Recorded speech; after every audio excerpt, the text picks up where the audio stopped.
The funeral was flawless, almost too flawless. White roses, polished marble, my parents' perfect performance of grief. I stood among them, suffocating in silence, when my phone buzzed. One text. "I'm alive. Don't trust our family. They're all lying." My vision blurred, knees buckled. Anna. My twin, the one in that coffin. How could she text me now? My parents' hands folded in prayer, their faces carved with solemn dignity, but suddenly I saw cracks, tiny fractures I had ignored all my life. What if the coffin held nothing but secrets? What if I was next? The funeral looked like something out of a magazine. Reporters lingered at the edges of the churchyard, cameras flashing discreetly as guests whispered about the Johnson family's strength, their dignity, their unshakable grace. Marble columns rose above us, polished so perfectly that they reflected the sunlight like a stage spotlight. White roses lined the aisle, lilies perfumed the air, and every detail screamed wealth, control, perfection. My parents had planned this down to the minute, as though grief could be choreographed. I stood there in black, my twin sister's coffin gleaming in front of me, and for the first time in my life, I felt like I was standing inside a lie that had been rehearsed 1,000 times. Growing up, Anna and I were the Johnson twins, beautiful, clever, inseparable, at least in the glossy family photos. But behind closed doors, there was always a divide. Anna was the golden child, the one my father paraded in front of business partners, the one my mother dressed in matching silk ribbons. And me? I was the shadow, the backup, the reminder that perfection comes with a mirror no one wants to see. I learned to smile even when I felt invisible. I learned to keep quiet when Anna was praised, to swallow the ache when my father's hand brushed her shoulder, but never mine. Love in our house wasn't love. It was performance. And now, as mourners dabbed their eyes and priests intoned prayers, I realized this funeral was just another show. The phone in my clutch buzzed. I glanced down, expecting a message of condolence, a practical reminder. Instead, my breath froze. The words on the screen were jagged, impossible. "I'm alive. Don't trust our family.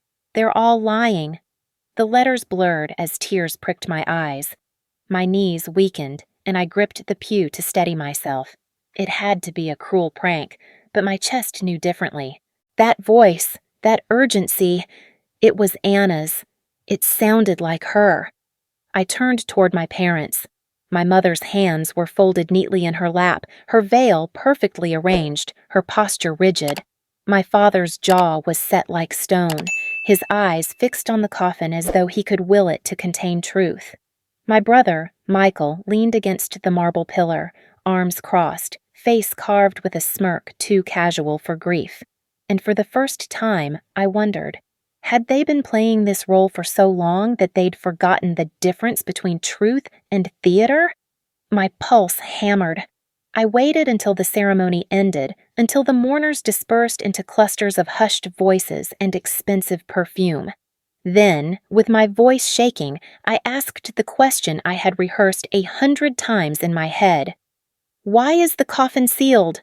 I directed it at my father, careful, deliberate, daring. His eyes flicked to mine, cold as winter glass.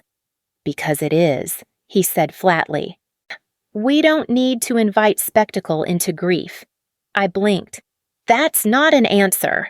My mother cut in smoothly, her tone dripping with practiced sorrow. "Claire, darling, you're overwhelmed. Let it be. Anna deserves dignity." My father's stare hardened. My brother chuckled low, a sound that sliced through me like a blade. "Maybe Claire's losing it," he muttered, loud enough for the circle around us to hear. "Maybe she can't handle the fact that her twin was always stronger." The group tittered nervously. My face flushed hot. That invisible hand tightened around my throat, pressing down, making me feel small, crazy, like a child again. Gaslight. That was what they always did. Turn truth into hysteria. I wanted to scream. Instead, I forced my lips into silence because screaming in a Johnson gathering was the same as self-destruction.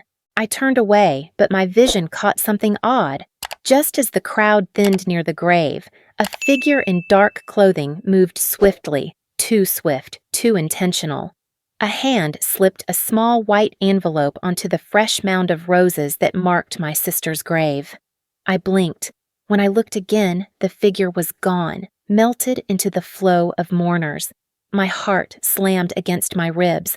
My feet moved without permission, carrying me closer, closer, until I stood over the mound. The envelope was crisp, anonymous, without name or seal. I glanced around. No one seemed to notice. My hand trembled as I picked it up, the weight feather-light but burning against my palm. Inside was a single photograph. The edges were grainy, the lighting dim, but the face, it was Anna's. Her hair disheveled, her eyes wide, alive. She wasn't in silk or lace. She was in a plain hoodie, sitting on what looked like the edge of a motel bed. The timestamp in the corner glowed from just 2 days ago. My lungs locked. The ground tilted. Was I hallucinating? Was this another trick? But no. The phone still buzzed in my clutch, as though reminding me that the world had shifted. And as I held that photograph, surrounded by marble and roses and carefully staged grief, I realized that I might be standing at the edge of something far more terrifying than death. The coffin in front of me might not hold my sister. It might hold only the truth my family had buried alive. The photograph burned in my pocket like contraband. I couldn't look at anyone, not my mother's serene mask or my father's steel stare, as I slipped away from the crowd. In the shadow of the churchyard, I opened the envelope again. The photo wasn't a trick of light, not a reflection, not a dream. Anna, hair tangled, hoodie creased, looked alive and terrified. My phone buzzed again. Another message. Don't trust them. They want to make you the next scapegoat. My blood iced. Scapegoat. The word pulsed through me, sticky and suffocating. I remembered every time as children when something broke, a vase, a rule, a secret. It was always me who bore the blame. Anna had been spared, cherished, forgiven. And now was the pattern repeating, only on a stage big enough to bury me whole? I tried to breathe, but oxygen had grown thin. My hands shook as I tucked the envelope deeper into my clutch. I couldn't confront them yet. Not with cameras still clicking, not with the weight of strangers' eyes around us. By the next morning, the illusion of normalcy collapsed further. My bank account refused me access. My credit card was declined at a cafe where I tried to ground myself in coffee and routine. The banker's voice was polite, but firm when I called. Temporary hold, Ms. Johnson. Family authorization. Family authorization. My father's hand. Invisible, but absolute. When I reached for my phone to call my oldest friend, the line was dead, the social media connection severed. My contacts had vanished, wiped. The numbers remained, but messages bounced back. It was as though my life had been unplugged in the night. My parents hadn't just ignored me, they had begun to erase me. That evening, as I sat alone in my apartment, every light off, curtains drawn tight, my phone lit up once more. This time, it wasn't text. It was video. 5 seconds, shaky, grainy. Anna's voice, raw and desperate, filled the dark. Run! The clip ended in static. My breath came in shallow bursts, my pulse a drumbeat in my ears. I replayed it, again and again. It was her voice, but distorted just enough to plant a seed of doubt. What if it wasn't her? What if it was fabricated, like the coffin, like the sealed lies? I wanted to run, but where? My home no longer felt like mine. The city seemed infested with eyes I couldn't see. The next morning, everything sharpened. An article appeared online. My brother Michael's smirk was printed alongside words that sliced me open. Sources say Claire Johnson has always resented her sister's success. Her grief has tipped into obsession. They had done it.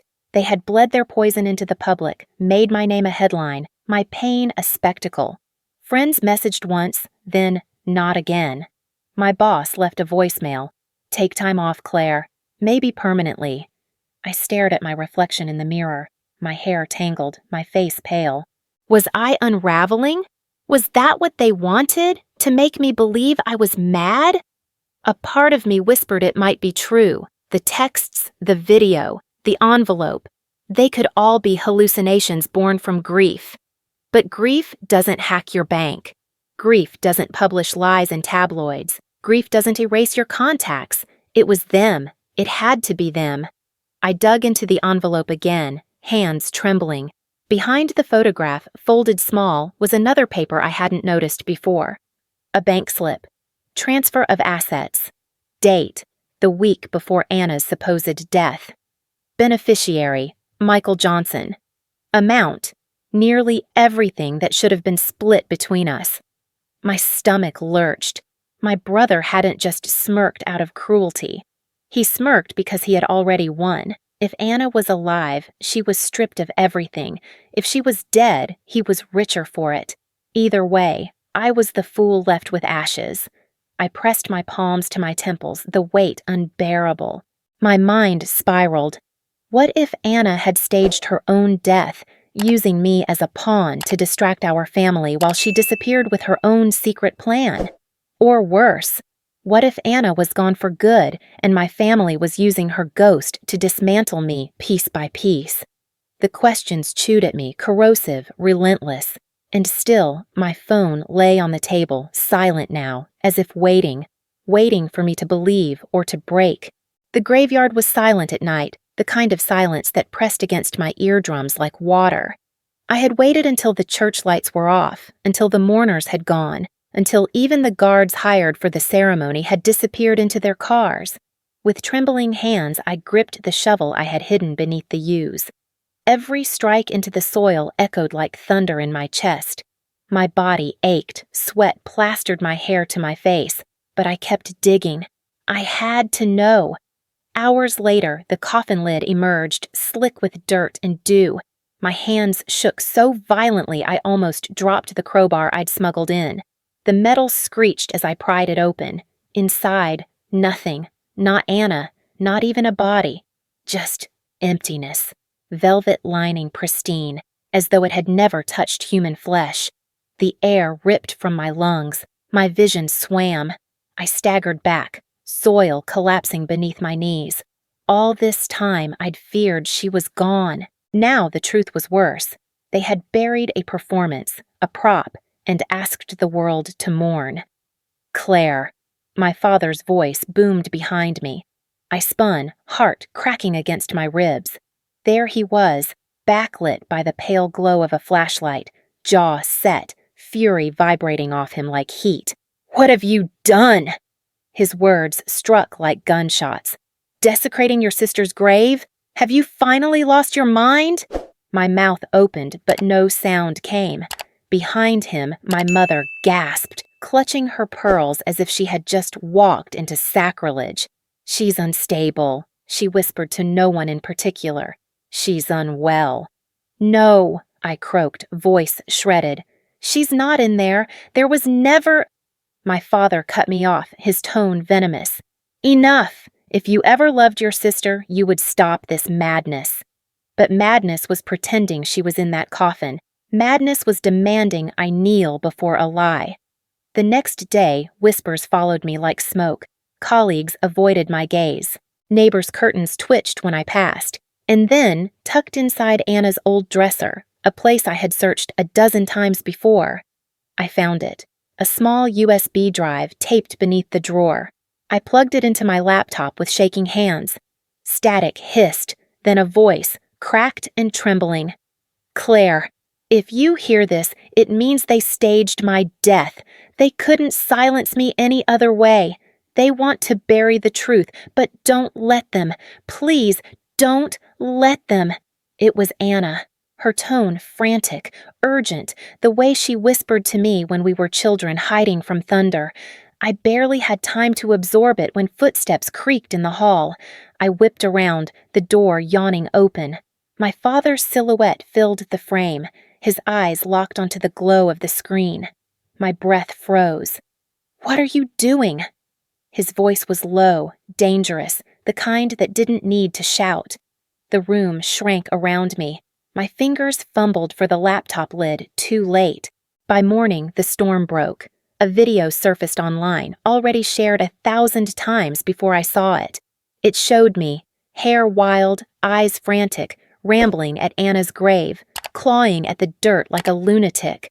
My voice distorted, shrieking nonsense. The caption read, "Claire Johnson exploits her sister's death for attention." It was fabricated, a deep fake, but convincing enough that the world swallowed it whole. Calls stopped. Work suspended me. Old friends unfollowed, muted, vanished. Strangers left comments dripping with scorn. Shameful. Crazy twin. What kind of monster are you? They had turned me into the villain of my own story. I sat on the floor of my apartment, laptop dark, the world roaring outside, my body numb. My phone lay silent, face down, like even it had given up. I pulled Anna's old journal from my bag, desperate for something real, pages worn, ink smudged, her handwriting like a lifeline. I flipped until a sentence snagged me. "Claire is not really one of us. She's not their blood." The words carved into me like knives. Not their blood. I reread, again and again. My chest caved, air shallow. What if all along I was never their daughter? What if I was just the substitute, the shadow twin, the one they could sacrifice when perfection required a scapegoat? I pressed the journal to my chest, rocking against the cold floor, whispers crawling through my skull. Anna had been golden, beloved, the chosen one. And me? Maybe I was never meant to belong at all. The room blurred, walls bending inward, and for the first time I wondered if the cruelest truth wasn't that Anna had been taken, but that I was never truly theirs to begin with. The journal lay open across my knees, words blurring as tears swelled and then dried, leaving salt tracks on my cheeks. For days I had spiraled, drowning in humiliation, fear, and shame. The world called me delusional, and my family painted me as unstable, a liability. But as I reread the sentence, "Claire is not really one of us," a new clarity took hold. They had never loved me. They had never treated me as their equal. My place in the Johnson family was ornamental, conditional, replaceable. And Anna had been their symbol, their golden idol. The family wasn't a family at all. It was a cult, its rituals hidden in plain sight, its worship centered on power, wealth, and image. We were pawns. She was their figurehead, and I was the spare, expendable piece. The realization didn't break me. It ignited something else, rage. If they thought they could bury me the way they buried the truth, they were wrong. I started digging, not in graves, but in memories. Anna had confided in me once, years ago, a whisper carried in the dark after midnight. She had mentioned files, papers our father kept locked away, something about offshore accounts and money that wasn't supposed to exist. I had dismissed it as paranoia. But now it was the missing piece. Then, as if summoned by my fury, the phone buzzed. Another message, the words stark and sharp. "They will destroy you like they destroyed her." My stomach knotted, fear clawing at my resolve. But this time, fear no longer owned me. The first break came unexpectedly. A man named Daniel contacted me through an encrypted email. He said he once worked under my father's company, handling financial ledgers. He agreed to meet in a parking lot far from the city. Daniel looked tired, his eyes darting at every passing car. "Your sister came to me," he said. "She wanted evidence. She wanted to expose your father for laundering money through charities." Days later, she vanished. The air left my lungs. The puzzle was rearranging itself before my eyes. Anna hadn't just been silenced. She had been punished for betraying the cult. "She gave me this," Daniel whispered, sliding a thin flash drive into my hand. "I can't keep it. They watch me. They watch everyone." His voice cracked. He left before I could ask another question. My fingers clutched the drive so tightly it cut into my palm. For the first time in weeks, I felt something sharper than despair. I felt purpose. I couldn't do it alone. That's when I found Lena. She was a journalist, one who had written skeptical pieces about my family years ago, hinting at corruption but never able to prove it. I reached out under an alias, desperate. We met in the back booth of a quiet diner, neon lights flickering above us. Lena's eyes were sharp, curious, wary. "You're Claire Johnson," she said flatly when I removed my hood. "You're either brave or suicidal to meet me." "Maybe both," I admitted, sliding the flash drive across the table. She plugged it into her laptop then and there. Numbers, spreadsheets, hidden accounts, dates, evidence scrolled across the screen. "Jesus Christ," she whispered. "If this is real, it's bigger than anything I thought." "It's real," I said, my voice steadier than I expected. "And there's more. Fake videos, altered reports. They're trying to erase me the way they erased Anna." Lena studied me, then nodded. "Then we exposed them together. We began building a case brick by brick. Lena reached out to sources who owed her favors. I tracked down fragments of Anna's digital trail. Emails she had sent, messages she had hidden in draft folders. Every breadcrumb deepened the picture. My father's empire wasn't just wealthy. It was rotten to the core. A hacker friend of Lena's, a shadow in the digital world, agreed to trace the texts I'd been receiving. Days later, his message popped up on Lena's encrypted chat. The texts came from inside the Johnson estate. Same with the video clip, same IP, same router. My skin prickled cold. All along, the messages I thought were from Anna, messages that pulled me back from the edge, that twisted my sanity, were coming from inside the house I once called home. Were my parents taunting me, using Anna's ghost as a weapon? Or, more chilling still, was Anna alive, imprisoned within those walls, her cries leaking into my phone? The question lodged itself deep in my chest. Which truth was worse? That my family fabricated her voice to unhinge me, or that they kept her captive, and I had done nothing to save her? I stared out the window that night, the city lights smeared across the glass. One thing was certain. I could never go back to who I had been, the daughter, the twin, the shadow. That version of me was dead. Now there was only one path left, to burn the cult to the ground, even if it meant burning with it. The night before I went live, I barely slept. The flash drive, the journals, the hacked metadata, all of it sat in a box on my desk like explosives waiting for a match. Lena urged me to think twice. "Once you do this, there's no undoing it. They'll come after you harder than ever." "I don't care," I whispered, my hands shaking but steadying on the box. "If I burn, at least the truth burns with me." When the clock struck noon the next day, I hit the button. The live stream began. At first, only a few watchers tuned in, curious strangers, trolls, skeptics. But as I laid out the evidence piece by piece, the numbers climbed. Bank transfers with Michael's name. Fake charities funneling millions offshore.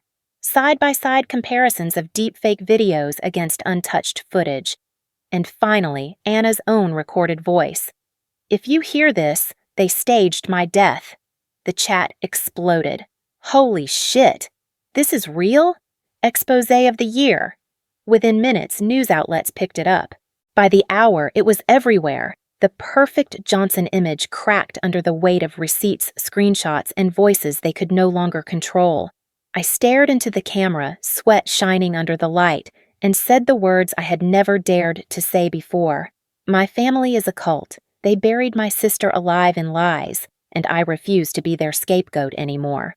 By nightfall, it was a wildfire. Reporters swarmed the Johnson estate. Protesters held signs outside. My parents issued a cold, dismissive statement calling me unstable. But denial no longer worked. Too much evidence, too many witnesses. The world had seen the cracks. Days later, I agreed to a press conference with Lena at my side. The room was buzzing, cameras flashing, questions shouted. I had rehearsed answers, practiced calm, but nothing could prepare me for what came next. In the middle of the chaos, a voice rang out from the crowd, clear, sharp, female. "I am Anna." The room froze. My heart nearly stopped. All I could see was a figure in the back, hood pulled low, face obscured by shadows. The reporters gasped, cameras pivoted, but before I could push through the throng, the woman turned and slipped away. The door swung shut behind her. "Anna!" I screamed, shoving past arms and bodies, but by the time I reached the exit, she was gone. The only thing left was the echo of her voice, ricocheting inside me like a gunshot. The collapse came swiftly after that. Federal investigators announced a probe into my father's companies. Old allies abandoned the Johnsons overnight. My mother fainted outside the estate gates under the onslaught of questions, her carefully composed mask shattering at last. My siblings turned on each other, hurling accusations on social media, clawing for scraps of loyalty and inheritance. The house that had once stood like a fortress now looked like a carcass picked apart by vultures. I should have felt triumphant, and part of me did, but victory tasted metallic, bitter. The headlines called me brave, vindicated, a whistleblower. Yet every night, I stared at my phone, waiting for something more. And then it came. A single text from a number that refused to trace, a ghost in the network. "Claire, you've won, but don't look for me. Don't try. You're free now." I stared at it until the letters blurred, my chest clenched with equal parts relief and devastation. Anna had spoken, or someone pretending to be her had. The truth I craved dangled in front of me, but just out of reach. I whispered her name into the empty room, but silence answered back. The world celebrated the fall of the Johnson Empire. The crowds cheered that justice had been served, but inside I carried a wound that no courtroom or headline could ever stitch shut. Because justice had come, yes, but Anna was still gone. And whether she was alive in some shadow or gone forever, I didn't know, and maybe I never would. The Johnson Empire did not fall quietly. It collapsed in flames, with headlines documenting every fracture. Court subpoenas arrived at the mansion gates. Investigators seized files, and auditors traced every fraudulent transaction my father had tried to bury. The patriarch who once commanded boardrooms now sat in front of cameras, eyes hollow, his voice reduced to denials that no one believed. My mother, who once perfected grief like a stage act, was caught sobbing on live television, not for her crimes, but for the loss of control she had built her identity upon. My siblings, once so polished, now dragged each other through the mud, each claiming innocence while betraying one another with venomous precision. The community that had once applauded the Johnsons for their charity galas and pristine family photos now turned its back. Neighbors who once whispered admiration now whispered scorn. The Golden family had become a cautionary tale, its illusions stripped bare. And me? For the first time in my life, I wasn't their shadow. I wasn't their scapegoat. I was free. Reporters called me vindicated. Strangers sent messages of support. Even old acquaintances, people who had distanced themselves when the deepfake videos painted me insane, reached out with apologies. I had been buried alive in lies, but now the truth had pulled me to the surface. Freedom, however, carried silence with it. In the nights that followed, I sat at my desk, staring at the walls, wondering what came next. The world had seen justice done, but justice didn't erase loneliness. Then an email arrived. No subject line, no text. Just a single attachment. I clicked it open, and my breath stilled.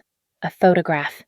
Anna, standing in a dim alley somewhere unfamiliar, her hoodie pulled up, her face leaner, older, but unmistakably hers. She looked straight into the camera, eyes fierce. Alive. Behind her, neon signs glowed in a language I didn't recognize.